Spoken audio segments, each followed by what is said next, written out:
create peer groups where ultimately we get to spend time together. And I'm really lucky to be with Lisa, with Stephanie from Teal Book, and several others who we meet, like we try to meet. We've been bad the last few. I missed you last week. I know. Thank you. Oh, you yeah, did. You ended up. Okay, we you missed made you it. last week. Okay. And these groups, they're really meant to have unfiltered discussions about what really goes on in building a business, because you've all been to a networking event where, you know, if someone goes like, hey, like, how's business? And like, we say, good, you, and then we kind of move on, right? So today, you know, I want to make sure that we really get to that essence of these honest conversations that we have in our circles, and try to get, you know, under the real life of building a business. So for those of you who don't know Lisa, Lisa is like the undercover, most impressive woman entrepreneur I know in Montreal, co-founder at AssistIQ, which is in the health tech space. I'll let Lisa talk a little bit about AssistIQ, but AssistIQ is not your first business, Lisa. So I thought that we would maybe start with your journey building UMapped, which ended up being acquired by Flight Center. Flight Center, right? Okay, yeah, I got that right. Yeah. So tell us about that and what you took away from taking a business all the way. Well, I think maybe like for just everyone in the room, like there's something that you somehow, some way like became obsessed about. And like for me, UMapped, I've thought about it a number of times, it was a travel software itinerary business. And that was a passion. I was involved in an adjacent industry in hospitality and real estates, but like ultimately I just kind of became obsessed with the idea of building something in tech. And before the vision for UMapped, I had met through my husband, my then and one of my current co-founders, Thierry Wong. And when I met him, actually the first time I met him, he walked down the aisle at my wedding. I didn't know him, but the second time I met him, he had had a couple of kids and he was exhausted. So he came to Montreal. He lives in Toronto, and he came to Montreal, and we lived together for the weekend, and we cooked and we hung out. And I like became obsessed with building a business with him, whatever that business would be actually. And so I called him like every few months with a new idea. And when I called him with the idea of UMapped, I remember we were both still working, and like I dug into the market all summer. He coded his first iOS app. And we were crazy. And I do think you need to be like a little bit of crazy to get off the ground and say like, you're going to do something.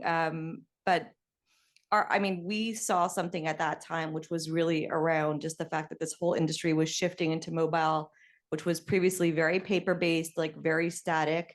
And we saw that shift happening to consumers. And we said, well, who's taking care of the industry?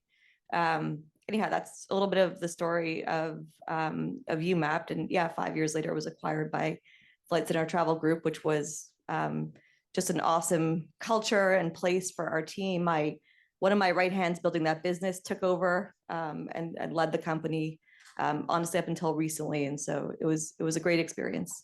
That's awesome. Were they always in the periphery, Flight Center? That's a good question. Not at all. Randomly, like, I don't know how many of you guys like happen to know Flight Center Travel Group, but it was like a pre-COVID, like $20 billion business with many, many brands underneath. We had some Flight Center customers, some of their leisure luxury brands. That was kind of one of the niches that we were involved in. And I think companies are often acquired and not sold, or go public, or, you know, whatever. If you're taking in a check venture, then like there has to be some sort of exit, whether it's, you know, into the markets or otherwise, if things go well. But at the time, I had gotten involved in Plug and Play. Some of you guys may know, and if you don't, I encourage you to look them up. They're a Silicon Valley-based accelerator and early investor too. And we were kind of like 4 years into the business, and our main market was travel companies, but it wasn't like the biggest market, we had learned. And we were having a lot of success. We had actually entirely funded that company with only strategic angels. And so maybe it's a good point for some of you. And at the time, I remember I met Michelle, and like Michelle was part of the journey for me, among others, of helping me understand that I didn't want to raise venture for that company. And so we raised with people who could really help us. And it was very lean. I mean, it was extremely lean. And then as we were looking at like a whole bunch of different opportunities for expansion, we were looking at hotels, we were looking at airlines, we were looking all over the place. We ended up in like 3 M&A conversations, honestly, at the same time. A lot that had to do with just like, flying out every single month to Sunnyvale, which was just a bit of a trek. And I actually, my first meeting with Flight Center, which happened like before, because when they invited me, they were like, oh, we have a customer who wants to meet you. Like, will you come? And I was like, I always will show up for a customer. So I went out there and randomly, completely randomly ended up meeting someone from Flight Center, who at the time was their chief digital officer, amazing guy who's become a great friend and was the real executive champion of the acquisition. And in our meeting, he said, like, why would I want an app for itineraries? Like, I have an app from the airlines. I have an app for like, why would I want this? And I said, well, do you want to keep your customers or do you want Google taking them? And he kind of like just, I don't know, like rolled his eyes at me or whatever. And that when I tried to have a drink with him that night, like he was very antisocial, which I learned was just kind of his raison d'etre. But anyhow, now we're friends, good friends. But like a few months later, completely, like I was back in Sunnyvale because I was now doing this accelerator. And I think my phone rang at like 4 a.m. And he was like, what do you think about joining the family? Wow. And like, I had no idea, but behind the scenes, they were scoping out what it would cost to build it. Cause there's always, a buy versus build decision. He was engaging a lot of, his executive champions. The company's headquartered in Australia. So he was back and forth between Brisbane and he was in Boston, socializing this idea because he thought it was important. So, anyhow, that's a little bit of the story. I take 2 takeaways from this. One of them is that oftentimes these acquisitions happen through partnerships. And I hear founders often saying like, oh, should I be talking to people that could tangentially be a competitor?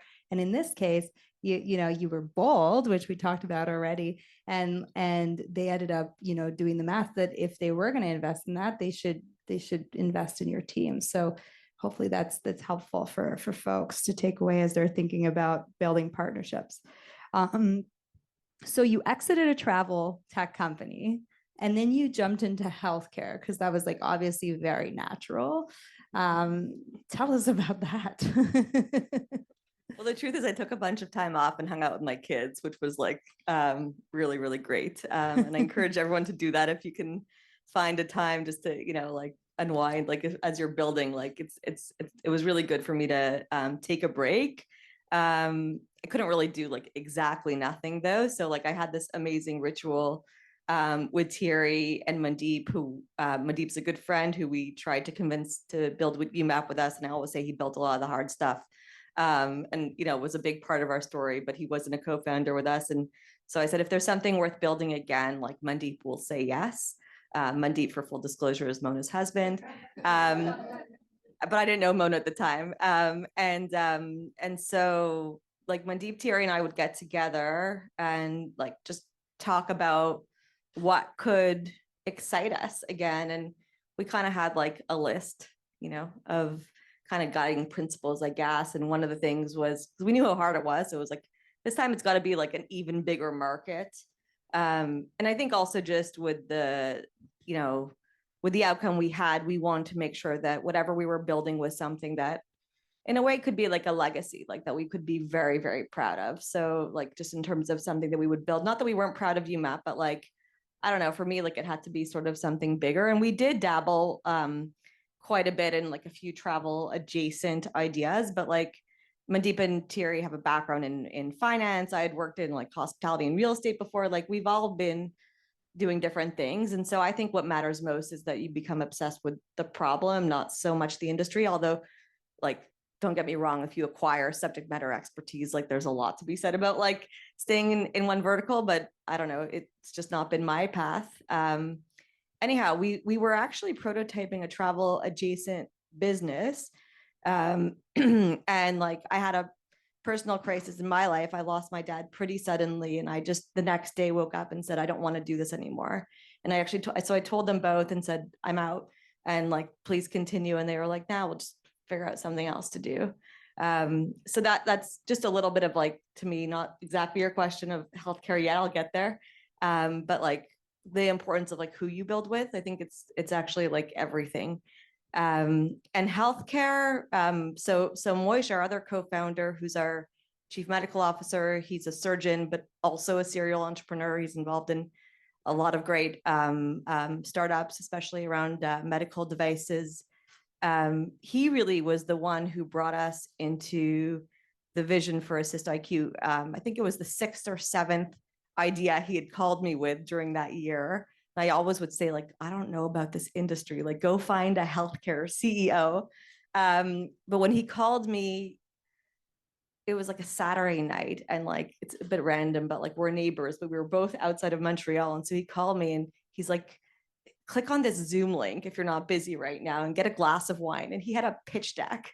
This is like a close friend of mine. He did, yeah. The name of the company was terrible, but besides that, like, and he told me about this problem that he was living as a surgeon, where like he just didn't always have the right things in the room with a patient on the table. He's doing lung transplants and very serious surgeries, and if you're missing an important device or supply or implant for the patient, like it's a pretty big deal. And on the flip side, because he does a lot of research, he would get like bags of expired products. And so there was like sometimes not the right thing, sometimes too many things. And he has a research center where med students are constantly rotating through. And that summer, they had basically prototyped a concept that looked at what would happen if you could accurately track everything that was being used in the room, and then in real time and just post-op, post-procedure, share those insights back to the clinical teams. And so it was starting to show real efficiency, real gains. The surgeons were really engaged.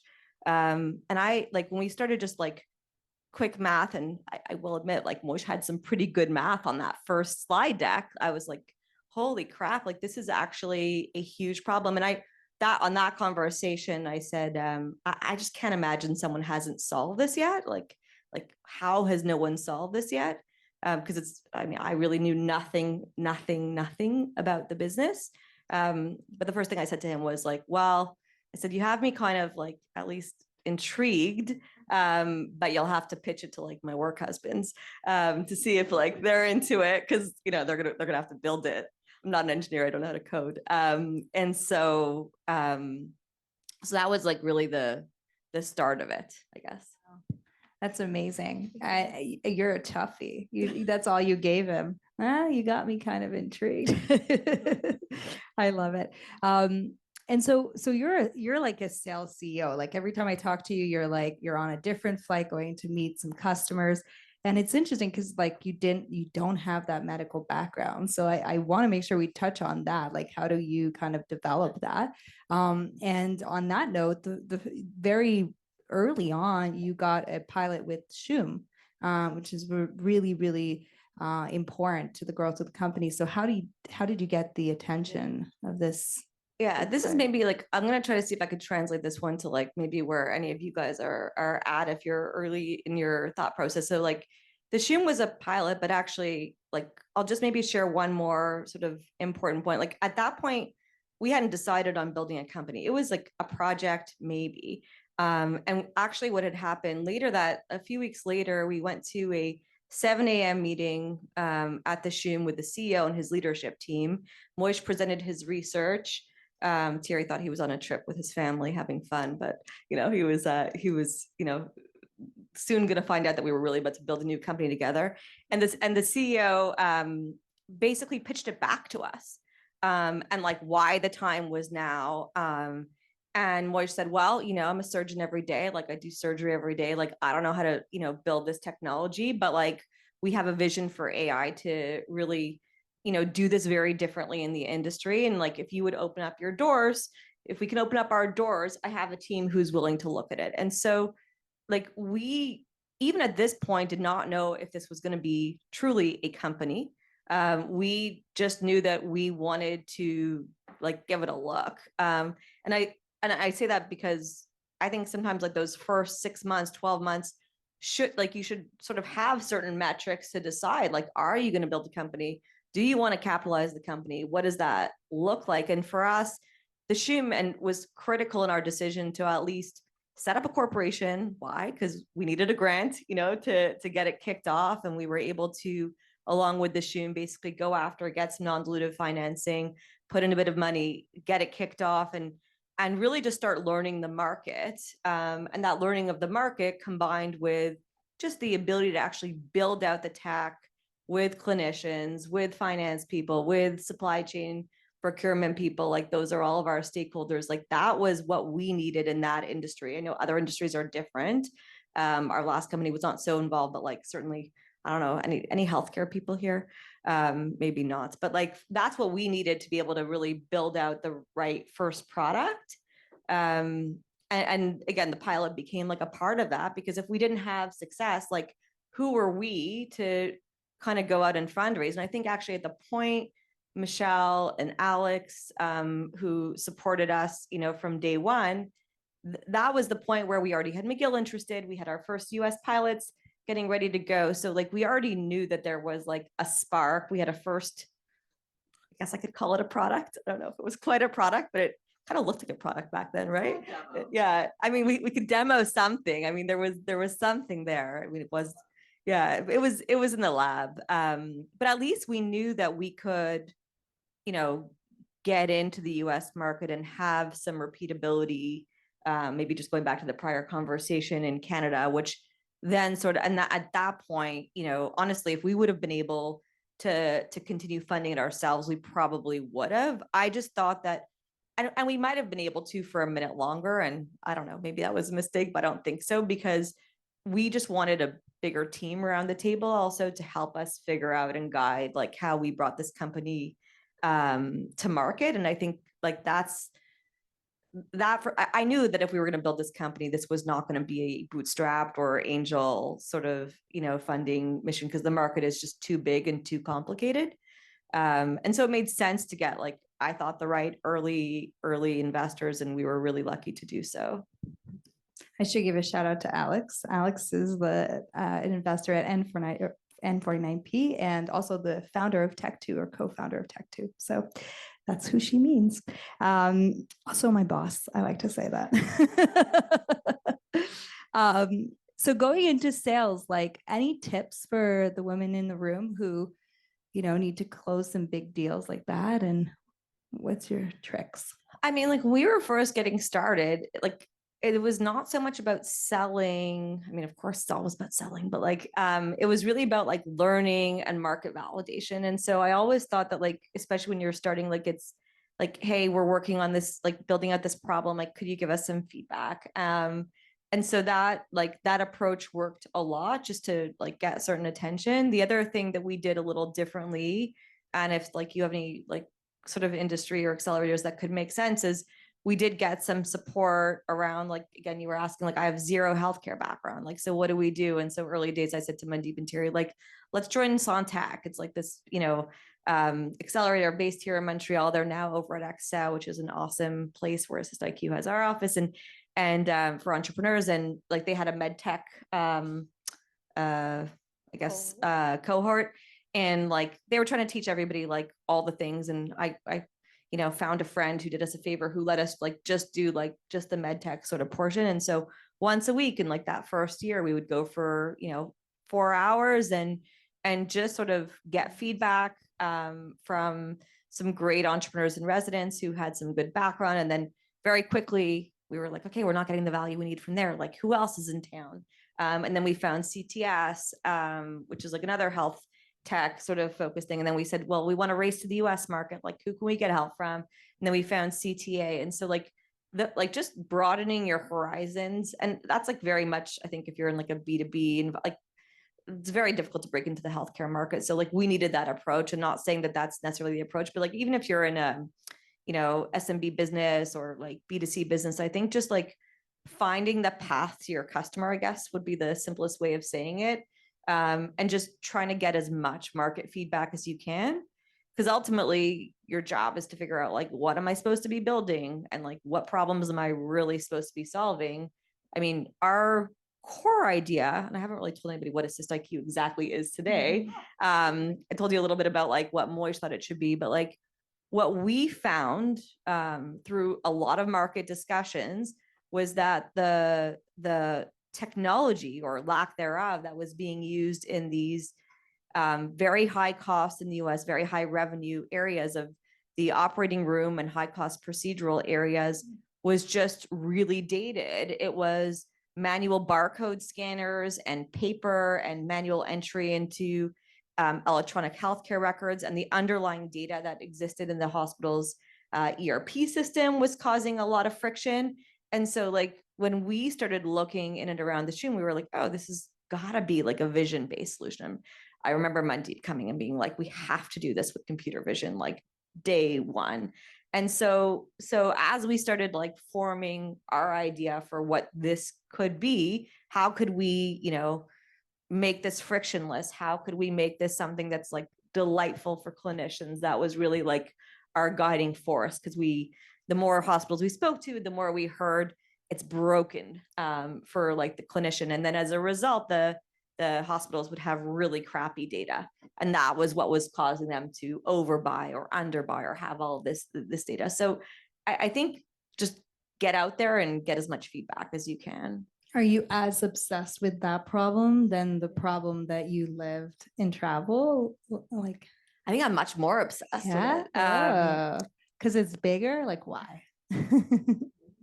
Well, I think like hopefully everyone in this room is like healthy and like hasn't had this experience, but like, I always say like we all sort of like, we'll have a moment if we haven't already had a moment where, you spend some real time when you get to know just how hard it is to run a hospital, whether you're the COO of that hospital, whether you're the nurse taking care of the patient and the family, whether you're the surgeon operating, whether you're that supply chain person who has to deal with all these supply chain issues and making sure that they have devices. Here in Quebec, while we're having, massive budget cuts, I have a good friend who's a physician, who's a nephrologist, and, people in dialysis don't have enough blankets anymore. Like it's really, really tough. And so I think the idea that we are wasting money, or the idea in the US, which really has become our core value proposition, which is, again, even in the US market, they're driving off of very thin margins. And like every time they don't document something that gets used because it's too hard, they're losing revenue. And so our job is to make clinicians' lives easier and ultimately make the financial and operational efficiencies better. And I think, when you just sort of feel that environment, it's a meaty problem. Yeah. I feel like as entrepreneurs, we just want that like very yucky problem that we want to fix. I love that. So let's talk a little bit about fundraising. We don't have much time left, but let's talk quickly about your fundraising journey. You talked a little bit about maybe having a few early investors in your network, but you ended up raising capital from Battery Ventures, which is obviously like a really amazing firm. So how did you get their attention? Yeah. So like my advice around fundraising may not be popular, but like I just think you should focus on your business and like get all the metrics in your business like in the right place, and then like investors will come to you. I like Battery was one of several, I guess, like awesome funds, just in terms of the awesome funds from a performance perspective that we got to know along the way.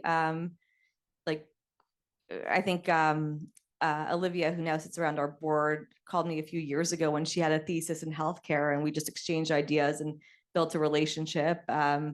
Like to me, it's just about people. So don't look at like whoever said it before, I can't remember, but like you should be making sure that like those are investors you want to work with. Like I think that's so important. Like this is like a long-term marriage that you're in, at least, I know we're all planning sort of for the 10-year journey, but you really never know. And I just think it's so important that you respect and that you can really learn from and gain a lot of value from your investors around the table, because capital is honestly usually available for businesses that should be venture funded. And like I said, not all should be. My last one shouldn't have been, and I'm glad it wasn't.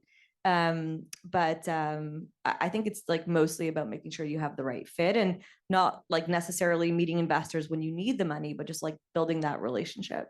Was there a time where you thought you wouldn't pull together that round? I don't know if I didn't think we could pull together the round. Alex is like shaking his head. He's like, yeah. It's an unfair added question. Yeah, I think it was a question of when should we raise the round? Like that was really like our question because we were on the earlier side of an A, and the reason why we wanted to at least potentially raise the round then, but we were thinking about it was because we really wanted to double down and make sure that the first few times we went live in the US market, fully integrated, at scale across the entire OR, like that it was going to be a delightful experience for those clinicians because you don't really have a second shot. And so we needed to like invest in our implementation team and into like our whole rollout process. And like, I didn't want to be all that frugal about that. And like, I wanted to set up for growth for the next year, and we like deal with pretty long sales cycles. And so that I think it's more about like the when. And we felt our space was going to heat up. I always say it's going to heat up, and so like just being able to go faster in our case, I thought was important. Awesome. Okay, so just time for two super quick questions. A mantra your quote that you live by. I mean, family first, I guess, is the first one. But other than that, I think everyone should just obsess about their customers and then build a product and a team behind that product that earns their trust and their love every day. Love that. And advice for all the women founders here today. Just like enjoy the ride, honestly, and like every day, like it's a roller coaster ride for me all day long, all week long. Like there's days that are the best and days that are like the worst, and I'm smiling at one of my colleagues who's here. Like it's really if you're not having fun building it, like it's too hard, honestly, and you have to love what you're doing, and so that would be my advice. What do you do when it goes wrong? What's your call Alex? I'm not lying. Yeah, I call her, I text Alex, or like very seriously. So there's a group around the table for us, and sometimes they're board members or investors, and sometimes they're just people in our network. But I call for help fast. Yeah, and it's amazing because Alex and Michelle are amazing examples of investors who pick up. And I see it because Alex cancels a lot of meetings with me for his entrepreneurs. Alex always picks up the phone. And it's very much appreciated. Thanks, Alex. Entrepreneurs first. All right, off to you. Who has questions?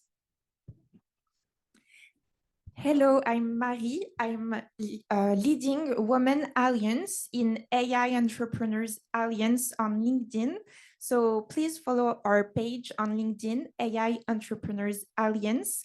If anyone works in entrepreneurship and AI and is interested to answering a few questions for a quick interview, you can message us directly.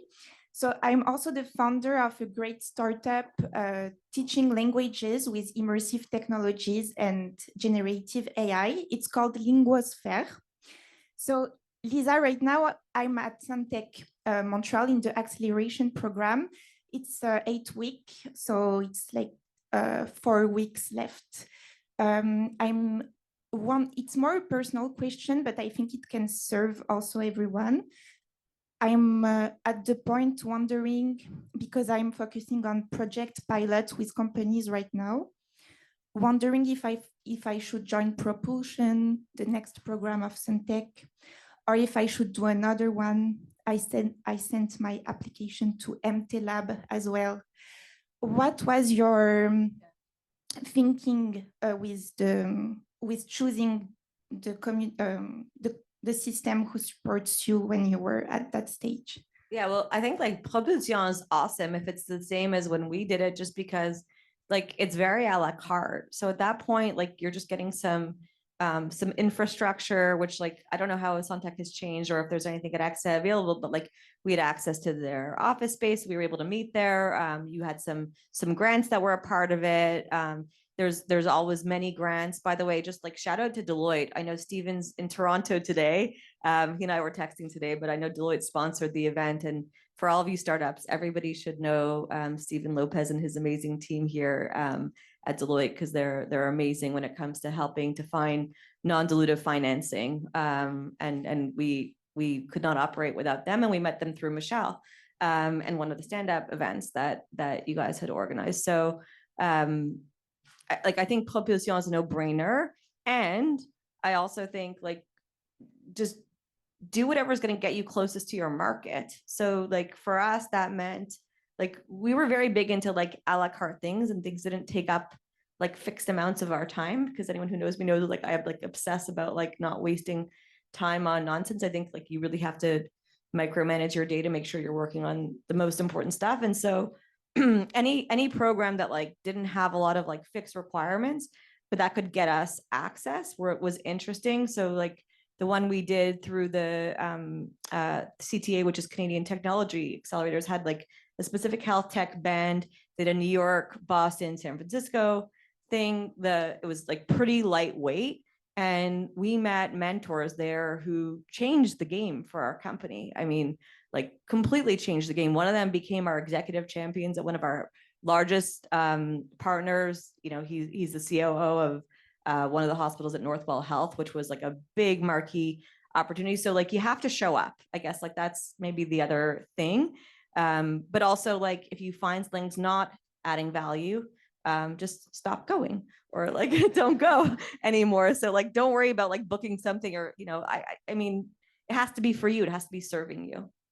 And be part of as many communities as you can when you're just starting to build your network, right? I think that's important. That was key to my growth.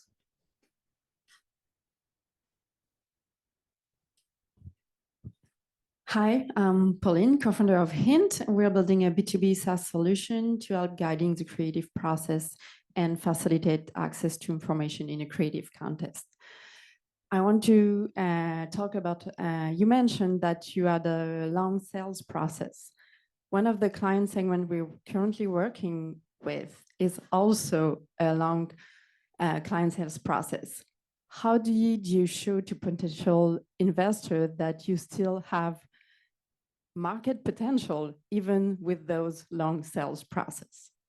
Yeah, it's a good question. I mean, I think one thing is that like, I guess you have a bit more forgiveness when you're like starting to break into the market. But for us, it became clear that like you can have a long sales cycle if that's appropriate. So like in our industry, like a 6 to 12 month, even 18-month sales cycle is honestly very, very common, even for more mature companies, because you're selling very complex, very large deals. So like it's normal. So I think that's the first thing. Like, is it a long sales cycle because like it's like out of the norm, or is it just like industry sort of normal? So I think our investors understood the industry that we were in and what was normal.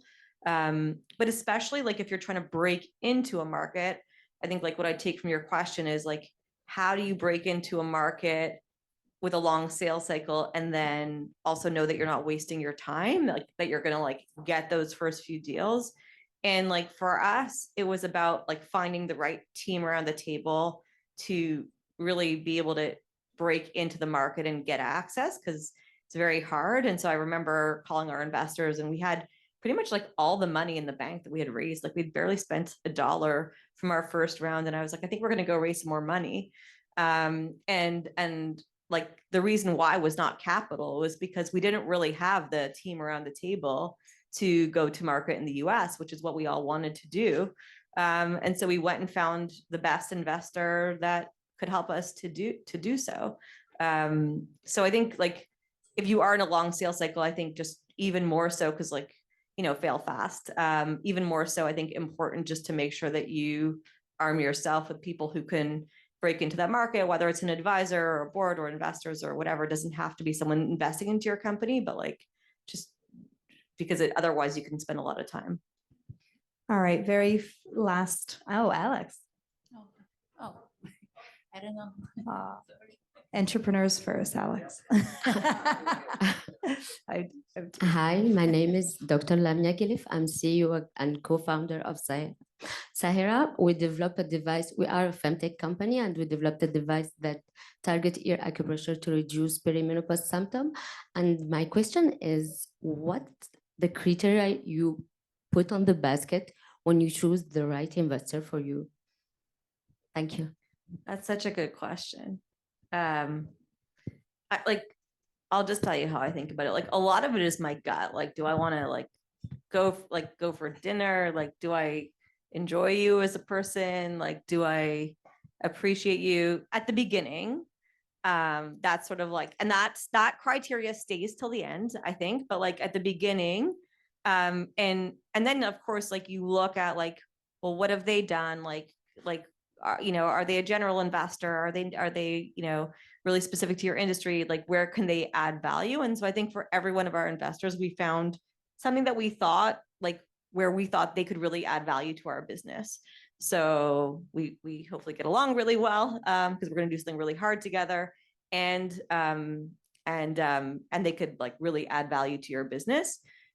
And then I think that second part becomes like your North Star as you're going maybe into like future rounds of financing, because at that point, your market maybe is more competitive and you're growing even faster and, bigger. And so just that added value factor becomes even more important. So Lisa, you had Chum here, you had McGill coming in, and you had a team in Toronto. It'd been very easy for you to go after all of the Quebec hospitals, go to university hospitals in Toronto. Why'd you go right to the States? Yeah. So I'll credit the prior CEO of the Jewish General Hospital, Dr. Hartley Stern. I had a chat I was talking about just like get out there and like talk to people. And a friend of mine sold his last company to TELUS Health. And so I remember asking him, like, who do I talk to? I'm trying to like figure out this industry. And so he had introduced me, and what Hartley said to me was, I said, how do you think I should capitalize this business? Should I, like, how do you think about the problem? We talked a little bit about like some other use cases of the Jewish General Hospital here in Quebec, where they'd saved a bunch of money, and just, the system here is quite different than it is in the US. And so like for us, when we were trying to think about like what was our North Star and what was our vision, like for me, if I'm going to get involved in any of these businesses, like I just want to see them scale as big as they can. Cause like, to me, that's the North Star. And I think like, the money and all the rest of it comes with it. But like, and that was even the why behind our last acquisition. And so, we thought that to sort of inform how we capitalized the business, how we grew, we really had to understand if we had a US market early and fast. And so we went there uncomfortably early, and just, got in there as fast as we could. And as you know, we're still we are like 95% focused, if not more, in the US market today. And that doesn't mean that we're not thinking about Quebec and Canada. We are, because actually it's very important to me personally, and I think financially it's great for the company to continue scaling across Canada. But we're looking at that strategically a little bit different, and we are prioritizing the US market just because of the scale that we can get to faster. Thank you so much, Lisa, for sharing your experience with us. Thanks for having me. For the great questions. I'll leave it to Michelle and Katie to close us off. Awesome. Thank you all so much for being here with us today. So I wrote a couple notes here, so I'm going to try to summarize this with a couple of thoughts. So I have a few quotes that I've pulled from some of the panels today, and I'm going to try to tie a little bow on it. This never goes as planned, so bear with me here. So, and now I've lost volume. Okay. So the first one, and I think you're all going to sort of see the theme here. Sophie mentioned in the first panel that the moat is being a great founder. Laviva, when we're talking about how AI is becoming table stakes, what kinds of questions are investors starting to ask today that perhaps are becoming increasingly important. She said, they're increasingly asking, is this the team that you want to back? I think Mona as well touched on the importance of adaptation for founders. And so, when we're thinking about how do we evolve in an AI native world, either building in the space or integrating AI into your existing businesses, adaptation is super, super important. So these are all qualities, obviously, that exist in founders. I think that something I also want to bring it back to is Andrea's question. Is Andrea still here? Oh, Andrea has gone. Okay, that's okay. So Andrea's question, which I think is something we think about a lot at the fund. Lucas and I were thinking about it yesterday as we were thinking through our very early stage sort of approach to investing in founders. And I think that to pump Lisa's tires a little bit here. So Lisa's a very good example of a founder. So we invested at the pre-seed. They had, a lab, but the product wasn't, fully evolved. They weren't totally in market yet, but they had some really amazing initial sort of conversations and traction.